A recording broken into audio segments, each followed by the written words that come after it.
हर्क साम्पाङज्यूलाई मैले पशुपति क्षेत्रमा सरसफाई गर्दै गरेको देखेँ समर्थकहरूसँग। हर्क साम्पाङज्यू, तपाईँ अहिले त्यो नीति बनाउने ठाउँमा होइन तपाईँ?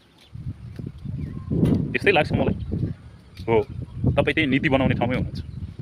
प्लास्टिक जन्ने वस्तुहरूलाई चाहिँ सकेसम्म कमभन्दा कम प्रयोग गर्ने त्यो नीति बनाउनुहोस् त ल। अनि त्यस पछाडि ठाउँमा चाहिँ तपाईँको सिसी क्यामेराको निगरानीमा जसले त्यो सुरोट खान्छ, पराग खान्छ, चाउचाउ खान्छ, के खान्छ, पानीको बोतल फुत्त फाल्ने साथै डुवाङ्गै फाइन हाल्ने नीति बनाउनुहोस् त ल। अनि यो बागमती, मनोहरा, यो हनुमन्ते सबै खोलाहरूमा चाहिँ ढल मिसाउन पाइन्न होइन। कसैले ढल मिसायो, कसैले केही फालेको देख्यो भने डङ्गै फाइन लाउने नीति बनाउनुहोस् त ल। होइन तपाईँ कहाँ थियो सरसफाइ? त्यो भनेको त नगरपालिकाले गर्छ कि महानगरपालिकाले गर्छ। तपाईँ नीति बनाउने ठाउँ पुगेपछि नीति बनाउनुहोस् न।